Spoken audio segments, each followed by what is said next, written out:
Inside the Illini, Big Ten College Football is brought to you by your local Anheuser-Busch distributors. Ray Eldridge Jewelry, elegance without the attitude. Peoria and Decatur. Physician's Choice Wellness, give away your weight today. And Buffalo Wild Wings, Mattoon, Champaign, Savoy. Hey folks, and welcome to another edition of Inside the Illini Big Ten College Football. We're here at Buffalo Wild Wings in Savoy, as we will be every week, breaking down the upcoming Illini game from all angles. Now we'll do just that. We're going inside the Illini, inside the practices, the games, the interview rooms, and we'll try to break down that game in the desert from as many angles as possible. And of course, we've compiled some of the greatest minds, as I always say, in Illinois football coverage. We have Brian Barnhart, the voice of the Illini, Steve Kelly with WDWS Radio, and sitting in this week, Lauren Tate, columnist for the Champaign News-Gazette. And without any further ado, we'll toss it to our roundtable discussing the big topics of the week, guys. Well, Matt, the big story, of course, in Champaign was, first of all, the Illini got a victory, and Steve and Lauren, not only did they get a victory, the defense looked very good in doing that on Saturday. Yeah, it was a 24-7 game. Probably could have had a shutout, but they let that get away, and the defense was dominant, getting 4 turnovers.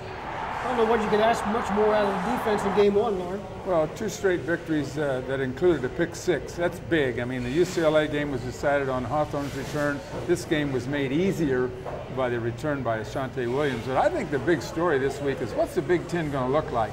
You look back at last week, Michigan got killed, Penn State got upset. You had a number of marginal victories by some teams that weren't very impressive. Iowa, Wisconsin didn't impress. Minnesota didn't impress. Northwestern squeaks by a point. So is the Big Ten going to be a factor nationally or not?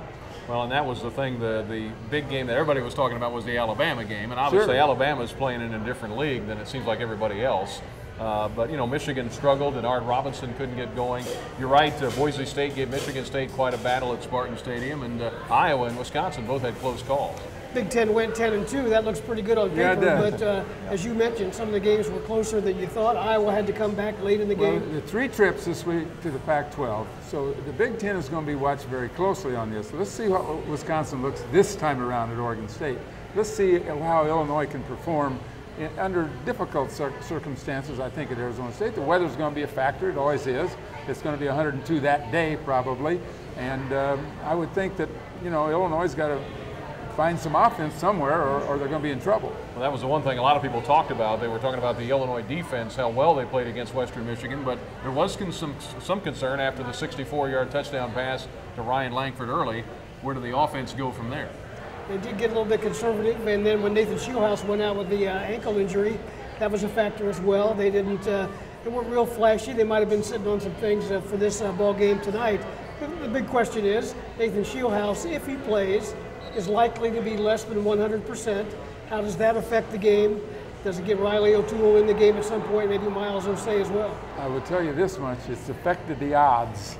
You go to Vegas and you'll find out they're jumping all over the place. Illinois was the favorite to begin with, then when it looked like he might not play, Illinois became a slight underdog, and now, I think Shieldhouse is going to play. That's my opinion. I think that he can play. I think it's up to the coach to make a decision.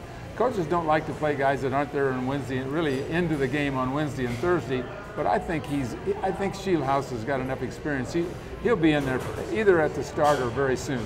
Well, not only the heat to watch, guys, but the Big Ten, Illinois in particular, and a lot of teams from the Midwest have to make that long trip out west. Not always easy to win out there. We'll see how they do on Saturday night. The trip out is not near as bad as the trip back. If you're going to get in at 5 o'clock on Sunday morning and they're going to have practice Sunday night, wow, that's tough. All right, Illinois and Arizona State coming up. We'll talk more about it as we go along, but let's go back to Matt. Hey, thanks, Brian. Up next, we'll go a little deeper into that Western Michigan game. Like you said, a lot of good came from it, but plenty of concerns, and not the least of which is the status of their starting quarterback. We'll go a little more in depth on that coming up next on Inside the Illini Big Ten College Football.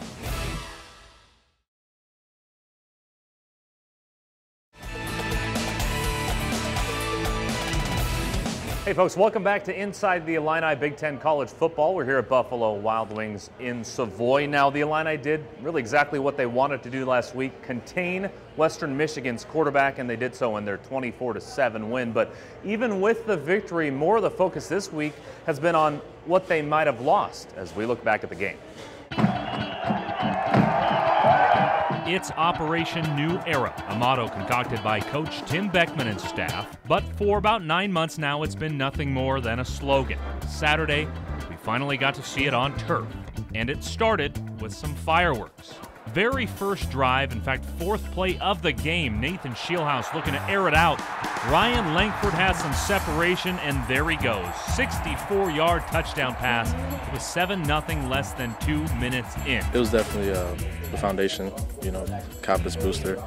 Carried us all the way through the first quarter. The defense was even more impressive early and rattling Bronco QB Alex Carter. Carter's pass is deflected, and Michael Buchanan coming up with the interception. I read the quarterback's eyes. I was able to tip it, and luckily, the ball was close enough to me for me to be able to catch it and make a play. That's what we really focused on in the offseason, just taking the ball away, getting turnovers, forced fumbles, interceptions. Then in the second and goal at the 4, Shieldhouse keeps it, dives across the goal line.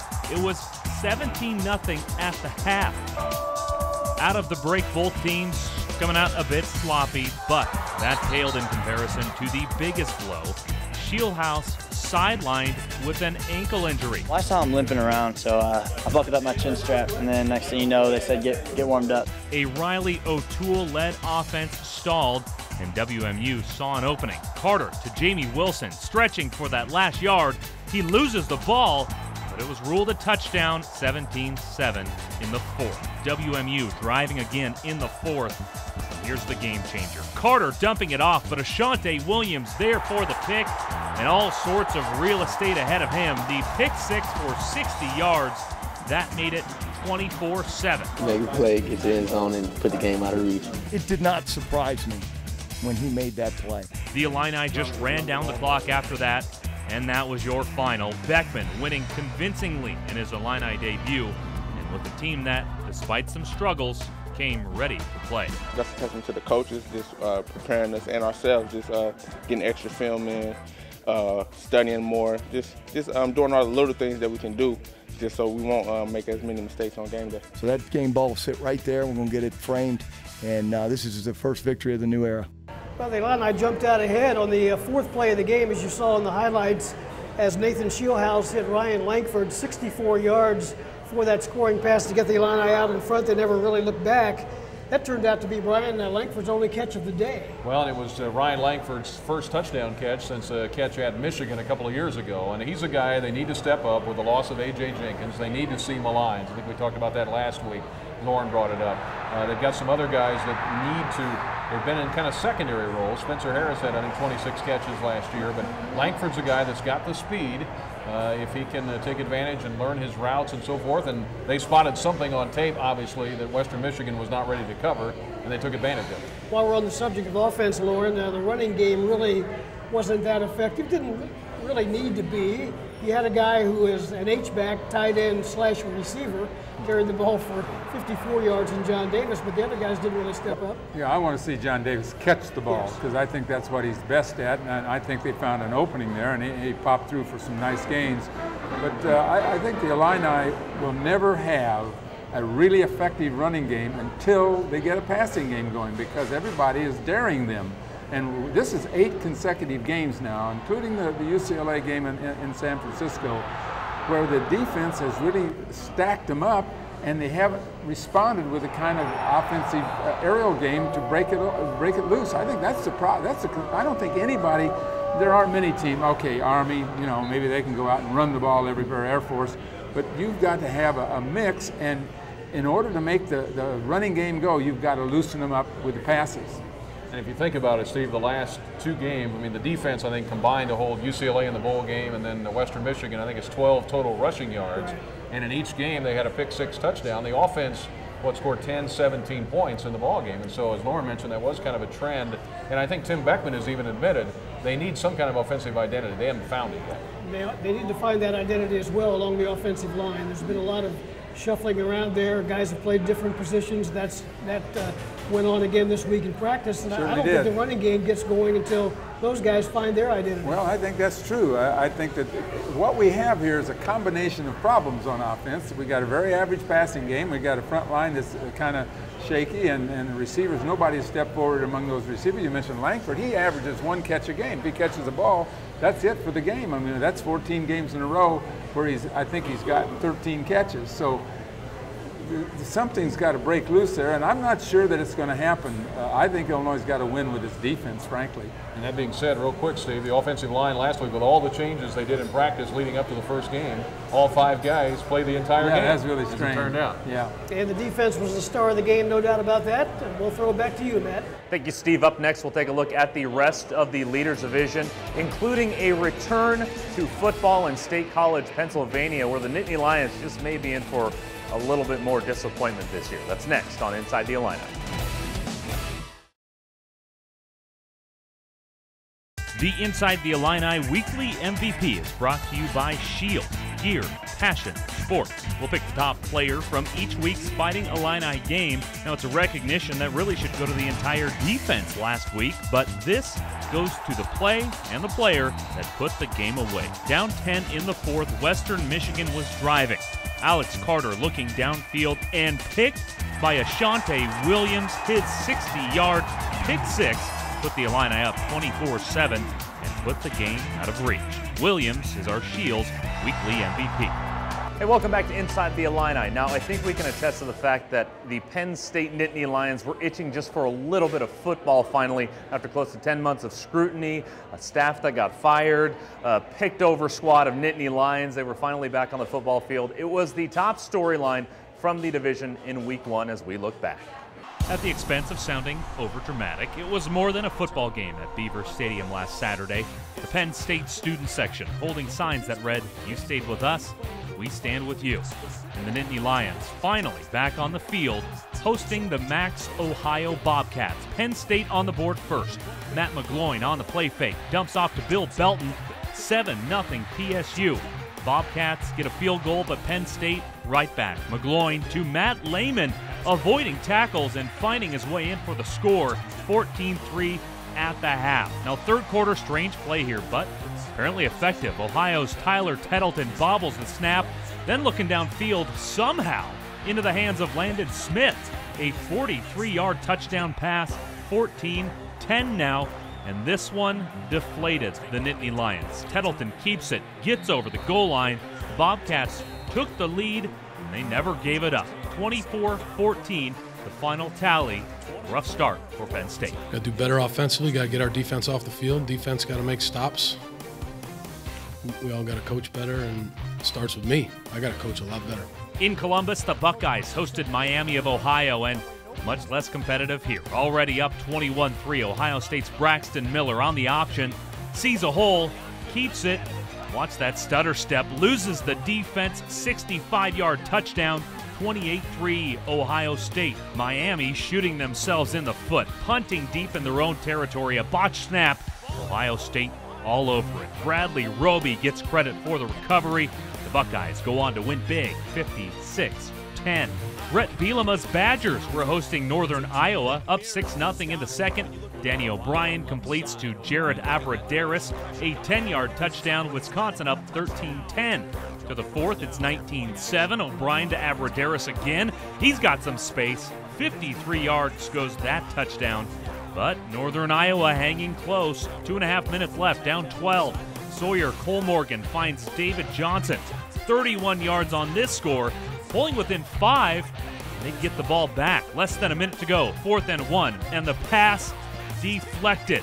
The Badgers hang on, 26-21 the final. Another close one, Indiana comes back to beat Indiana State 24-17 the final there, and Purdue clobbering Eastern Kentucky 48-6. Well, as you saw in the Leaders Division, Penn State with a loss at home to the Ohio Bobcats. Frank Solich's team, one of the favorites in the MAC this year. But as it turned out, Penn State led that game 14-3 at half, but they didn't get inside the Ohio 30-yard line in the second half, and that was their undoing. And a big deflected pass was a part of that, too. I think everybody in the Penn State community was anxious to get back to football. They had a good crowd. Everything seemed to be going well. As you mentioned, they had the big lead, but they couldn't hang on, and I think a lot of folks thought Penn State would win that game, that if they were going to struggle this year, I think everybody thought they would at some point, it would be a game or 2 or 3 into the season. Well, that's what happens when you depend on your defense to win the game for you, because things can happen when in a close game. That's what happened. It was almost like they had it coming after all these things that happened to them. You know, it was like fate stepped in, and that deflected pass for a touchdown gave Ohio a tremendous lift. And then the Bobcats hit some more passes that were really unguardable, as all passes are if they're perfectly thrown. And it's just one of those fluky things that happen. I think if they played again next week, I think Penn State would beat them. But as it turned out in this case, now they got to go to Virginia, and they're a big underdog in Virginia. They've got some real problems developing. Well, Ohio State did have an easy game last week, guys. They beat Miami pretty handily. 2 teams that did not have easy wins, though. Wisconsin was among that group, and they had to fight off Northern Iowa. They got the lead. They had the lead, and I think all, as we saw with Illinois, as maybe we saw with Penn State, they became a little conservative with the lead, and that thing can get away from you in a hurry when you do that. And I think Ohio State was the most impressive.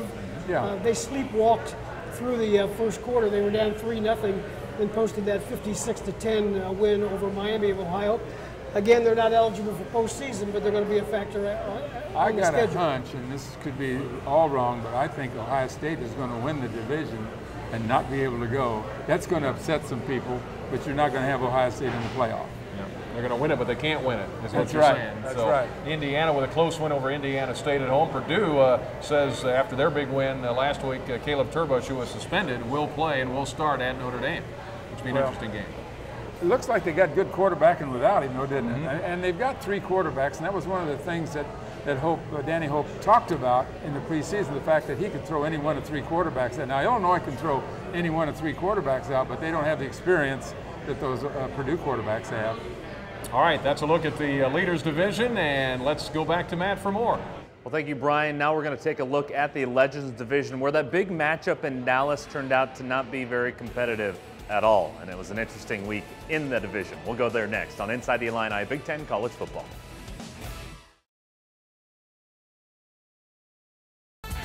The Inside the Illini Play of the Week is brought to you by your local Anheuser-Busch distributor, Ron Chetty Distributing, the top play from the week in Illini football.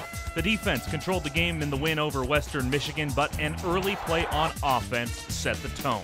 The 4th play of the game, in fact, Nathan Shieldhouse to Ryan Langford in stride. Langford goes 64 yards for the touchdown, for Shieldhouse his 7th touchdown pass of 50 yards or more. That's the most in the Big Ten since 2009, and it's our play of the week. Hey, welcome back to Inside the Illini Big Ten College Football. We're here at Buffalo Wild Wings in Savoy. Now, taking a look back at the Legends Division, the teams combined for a 5-1 record, but considering their opponents, 4 of those games were decided by 4 points or fewer, and the one loss was a huge one on the biggest of stages. A less than impressive week in the Legends as we look back. The action in the Legends started on a Friday. Another big-ticket matchup for those Boise State Broncos traveling to East Lansing, where the 13th-ranked Spartans awaited. A couple of new quarterbacks, but early it was a running back stealing the show. Le'Veon Bell running for Sparty and hurdling defenders. Bell finishes the drive from 1 yard out, a 7-0 Michigan State lead in the first. In the second, 10-3, Boise State in the red zone. QB Joe Southwick tipped and intercepted in the end zone, but before the half, the Broncos returned the favor. MSU's Andrew Maxwell back to pass and tipped by his own man, Jeremy Ioane, on the pick. He takes it all the way back. We were tied at 10. The Broncos actually took a 13-10 lead, but 4th quarter, Spartans get back to doing what works. Bell from 5 yards out, the stiff arm, and the score. Michigan State holds on to win 17-13. Moving on to a matchup that had even more anticipation, Michigan-Alabama at Cowboys Stadium in Dallas. Number 2 against number 8, and 2nd-ranked Bama already with a 7-0 lead in the first. A.J. McCarron hits DeAndrew White, who scorches the Wolverines secondary, a 51-yard TD pass, stretching the lead to 14. Now the guy that needs to lead this team, Denard Robinson, throwing downfield, but not a maize and blue jersey in sight. Picked. D. Maliner returns it to the Michigan 17. They'd score on that drive. and it didn't get any better for Michigan. Second quarter, Robinson throwing into triple coverage. C.J. Mosley with an easy pick six. Bama crushing the Wolverines 41-14. Nebraska hosting Southern Miss. Let's pick up the action in the second. Huskers up 14-7, but Golden Eagles tying it up. Chris Campbell hits Dominique Sullivan. Sullivan keeps his balance for a 24-yard touchdown, but Nebraska responds quickly. Taylor Martinez rolls to his right and on the run connects with Jake Long. 21-14 Huskers. 28-17 now. Martinez throws a bullet to tight end Kyler Reed in the end zone. 18 yards on this one. 35-17 Nebraska. 5 touchdown passes for Martinez, and the Huskers roll 49-20. Elsewhere, Minnesota needs overtime, but they take a win out of Vegas, beating UNLV 30-27. Northwestern also wins a squeaker on the road over Syracuse 42-41, and Iowa less than impressive, but beating Northern Illinois 18-17. Well, the big game was Saturday night, Alabama and Michigan, 41-14. Bama knocks off the Wolverines. It looks to me, guys, like Bama could win some games on Sunday. In the NFL, yeah. It looked like it, didn't it? I don't know, the speed kills, they always say. Those guys have speed at every position. Well, it was not competitive. I thought it would be competitive. I really thought Alabama would be too good for them, but Michigan, I think we're tending to overrate Michigan, and we'll find out. Of course, I think the next really telling game for me is the Notre Dame game, but Air Force this week, how are you picking that one?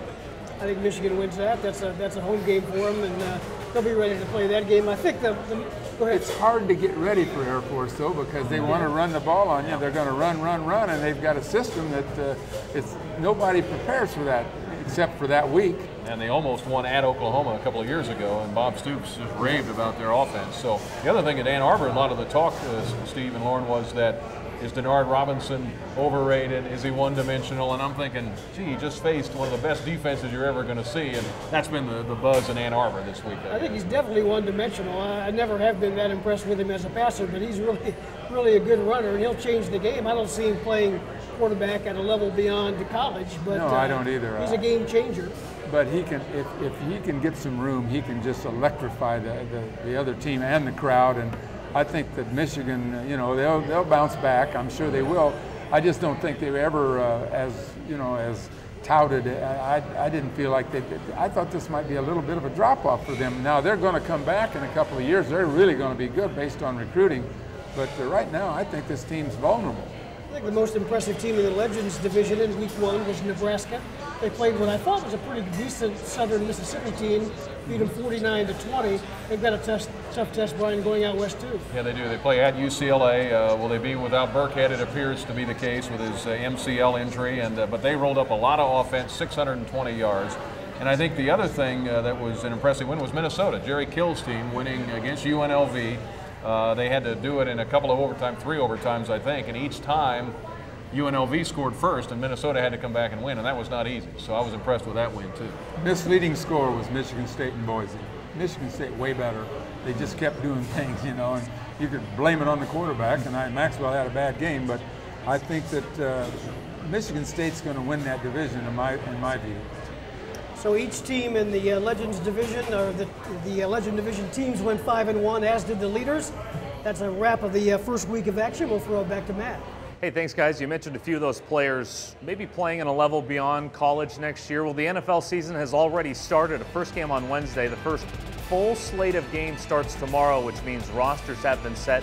Cuts have been made. Now let's see where that leaves a few former Illini, even ones that just graduated next on our next installment of Illini and the Pros on Inside the Illini Big Ten College Football.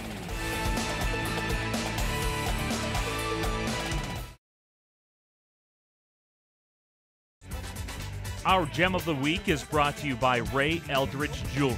Elegance without the attitude in Peoria and Decatur. This is our chance to get a look at all the shiny gems from this week in football and pick our favorite. This week, we stay in the Big Ten. Ohio State and Miami of Ohio. Buckeye Braxton Miller to Devin Smith. Watch Smith in the end zone. A leaping one-handed catch. We'll slow it down just so you can appreciate it. The Buckeyes won big, 56-10. Hey, welcome back to Buffalo Wild Wings here in Savoy for Inside the Illini. Now, we're finally getting into the NFL regular season, which means the beginning of a few pro careers for some former Illini players. We go to Noah Newman for our latest installment of Illini and the Pros. Good morning, Matt. It's the opening weekend of the NFL season, and 19 former Illini will suit up before a trio of former Illini Week 1 has already come and gone. Josh Brent and the Cowboys took down Dave Deal, Steve Weatherford, and the Giants in Wednesday night's opener. New York was hoping to celebrate that Super Bowl title with a Week 1 triumph, but a former Eastern Illinois Panther showed up and spoiled the party. Not only a win, but it's against a division rival, and obviously against the world champs. And I don't know how many times teams go in and beat them in that first game of the year, but because it's a tough atmosphere, a tough game, but our team grinded out and did good. Meanwhile, out west, A.J. Jenkins heads into Sunday with some nice momentum. The rookie hauled in his first touchdown as a 49er in the team's preseason finale. Jenkins says besides getting drafted, that was probably his second best memory so far. And in Chicago, Sunday marks the beginning of a new chapter in the career of Vontae Davis. The former first-rounder was traded to Indianapolis after losing his starting job in Miami. He'll look to make an immediate impact when the Colts open up against the Bears. Should be an exciting weekend for Illini and the Pros. We'll keep a close eye on all of them. Back to you guys in Savoy. As you saw in that clip, there are a lot of former Illini in the NFL playing these days, and there'll be some that'll be coming and going. But obviously the last few years, we've talked about Brandon Lloyd, Dave Deal. Those are some of the big names from recent Illinois teams in the last decade. But Lauren and Steve, I think Keith Gilmore, who's the defensive line coach at Illinois and was kept on after Ron Zook was let go and Tim Beckman kept him on staff. He's had a lot of linemen already that are in the NFL and maybe a couple more to come. You know, guys, there was a long period of time when Illinois wasn't turning out defensive linemen for the NFL, a long period. And all of a sudden, Josh Brent, then you'll have Corey Legette, now Merciless this last year, and we got a guy right now that's playing awfully well. I think could go as a junior, Akeem Spence, plus Buchanan, who's a senior. Illinois is going to be throwing some more people into the defensive line in the NFL after this year. That's a pretty good reason right there why Keith Gilmore is still on the staff. Yeah, and it's one reason why Illinois is pretty good because you can't be good unless you're good up front. And I tell you what, they're getting Staples back. He's an underrated player this week. He'll play a lot of defensive end opposite Buchanan. And I think another guy that's really improved, I know I'm going overboard here, but Foster at that other tackle has put on 40 pounds, and he's still got mobility. I mean, they're really good in that front four. And of course, a lot of people talk about Black Cat, as they've called him, Hawthorne. He's a guy that has the speed and the ability to probably play in the next level too, I would think. And a guy not so long ago too, Vontae Davis, debuts tomorrow with a new team, so we'll see how that works. And you mentioned Brandon Lloyd off the top. Tom Brady's #1 receiver, you think? Could be. Oh, I definitely think he will be. I think Brady will be looking for him. He can catch the ball, and he's made a nice little, I don't want to exactly call it a comeback because he's never been that far away, but he's playing better now than he was 3-4 years ago. Well, that's kind of a look at where we are with the Illini in the NFL, and I'm sure there'll be more to come. Hopefully some of the guys we've talked about will wind up at the next level playing on Sundays. And let's go back to Matt for more. Hey, well, thanks, Brian. Time to take a look at some of the other colleges from around the area, and there is another 1-0 team here in Central Illinois. Eastern got their season started in a big way last week. We go inside the Panthers next on Inside the Illini, Big Ten College Football.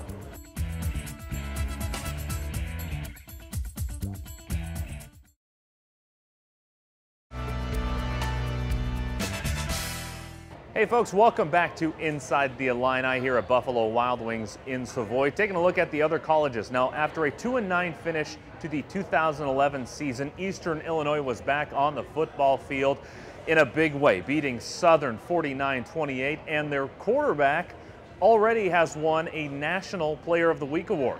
I think that counts as an improvement. We go inside the Panthers with Eastern Illinois University. The Dino Babers era at Eastern Illinois kicked off with fireworks in the sky and on the field. Quick pass out to the left to Hendricks. He can throw a pass. He's got Watkins wide open at the 15, 10, 5, touchdown, Eastern Illinois. Garoppolo takes the snap, sets up, throws left side wide open to the 5. Walker's got a nice move. He's in. Touchdown, Eastern Illinois. The Panthers tallied up over 500 yards of offense in a 49-28 win at O'Brien Field over Southern Illinois. It was the Panthers' first W over the Salukis since 2001. I'm really happy about the way the guys fought. I'm really happy about the energy. I thought there was an energy about it on the football field. I thought our fans were great. I thought the crowd was into it. EIU junior quarterback Jimmy Garoppolo passed for 369 yards and 5 touchdowns. JG1's season-opening performance earned him FCS National Offensive Performer of the Week. Jimmy led us well. If you had an idea of how much he has to handle out there and how right you have to be with coming to the sideline and tuning in and Coach Gilbert every single series, but I thought he did a fabulous job with the offense for the first time out. I expected a lot of points. This offense is fun and lets us really open up the playbook. And, I don't know, it's exciting for fans. We're a different team from last year. The best way I could describe it, we all have a different mindset, different attitude coming onto the field. And it is fun and it's exciting, and especially when you're winning, it makes it a whole lot funner. In addition to catching touchdown passes, 2 Panther receivers threw touchdown passes. And Eric Laura, who missed all of the 2011 season due to injury, threw a touchdown pass and caught 2 touchdowns, in addition to hauling in 13 passes for 151 yards. It was just fun. Guys were making plays. I threw a touchdown pass. I don't think I've never done that. Another receiver threw a touchdown pass. Jimmy had 5 touchdown passes today. It was just fun. While the Panthers' offense was lighting up the scoreboard, the Panthers' defense held the Salukis scoreless in the final 26 minutes of the game. The Panthers' D recorded 4 sacks and forced 6 turnovers by SIU. I thought the defense did a great job in the second half, coming out only giving up 7 and then basically shutting down a very good offensive football team from Southern Illinois. And then obviously with the turnovers, come out and have that many turnovers on defense. I thought that Coach McLeod, along with the rest of the defensive staff, did a fabulous job. EIU now faces their first road game of the new season, as the Panthers will travel to Kalamazoo, Michigan to take on Western Michigan. The Broncos opened up the 2012 season in Champaign, and they lost to Illinois 24-7. The Panthers and the Broncos are playing for only the second time. EIU hasn't defeated a MAC team since 2004. We're excited to play these guys. We know we can hang with them. They might be at a bigger university, but I don't know if they're a better university, I'll put it that way. And I'm excited about this week. It's a chance for us to show how good we really are. And it's a good test for us. Reporting on the Eastern Illinois Panthers for Inside the Illini, I'm Ryan Snodgrass of WEIU. Well, up next, we get to see how smart we are. Once again, we'll evaluate our picks from last week, and we'll make some new ones next on Inside the Illini, Big Ten College Football.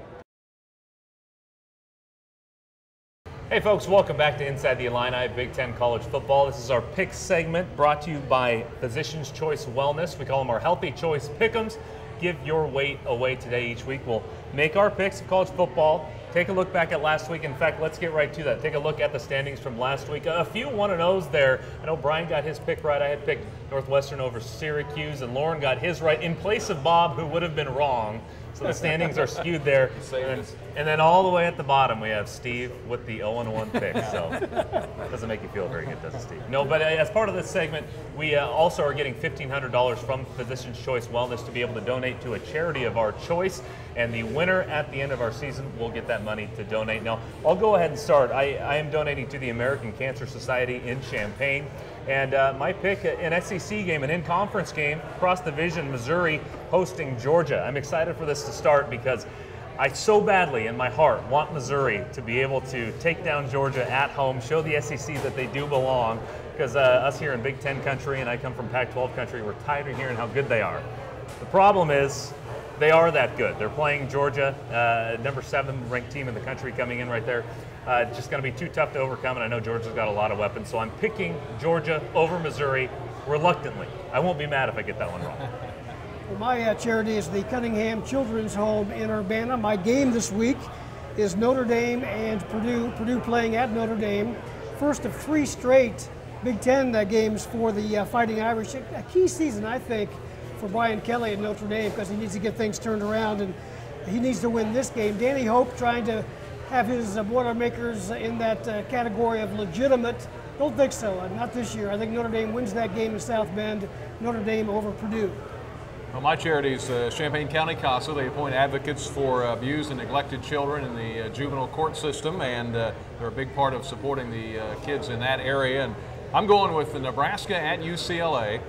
Nebraska, of course, the big win over Southern Miss last weekend. UCLA is also 1-0. They beat Rice in their previous game. They have a new coach, Jim Mora. Might remember last year, of course, Illinois beat UCLA in the bowl game, but Rex Burkhead, if he doesn't play, I think Nebraska's got plenty of tailbacks to work with. And Taylor Martinez was a big UCLA fan growing up, by the way. Goes back to the West Coast, and he's going to beat the Bruins and lead the Huskers to the win over UCLA. So that's my pick. Well, Bob Osmussen's charity is the Don Moyer Boys and Girls Club. So I'm all the way behind that. And I'm wearing my orange and blue today, guys. You know why? Against my better judgment, I'm picking Illinois to win at Arizona State. How do you like that? That's a first. On record, at least. I think Illinois' got a defense will do it. And you know, as I say, it's a toss-up game, but I'm picking the Illini. I think that'll be a good one. We'll get a lot more into that debate coming up, and we might change your mind by the end of this show. Who knows? We'll figure it out. Hey, coming up next, this is our Facebook segment where we want you, the fan, to get involved. Go on to our Inside the Illini Facebook page. Ask us a question. If we pick yours, you can win a $25 gift card to Buffalo Wild Wings and join us for lunch. Have yourself a free meal. Now, this week we have Tom Matton. He is our winner of the $25 Buffalo Wild Wings gift card. Now, his question is, will Beckman and company take advantage of the tight ends? Now, guys, I want to ask you real quick. What do you think of that? You know, we have John Davis, a good threat there, but used all over the place. What's the tight end threat? Well, I think it should be more than it has been in the first game, at least. They've got they're 4 deep there. John Davis did not get a pass thrown his way. Right. That needs to change. Evan Wilson's still there. Eddie Valunas as well. Yeah. Valunas got a big pass in that game, by the way. Set up the second touchdown. Right. I think you'll see more of them as we go along. All right. Thanks a lot, guys. Well, like I said, log on to Facebook and ask us a question. Thank you, Tom, for that one, and congratulations on the $25 gift card. Hey, coming up next, the segment we've all been waiting for, where we prove Lauren wrong or right, or however you want to say it. Talking about the game with Arizona State, we go in depth next on Inside the Illini Big Ten College Football here at Buffalo Wild Wings.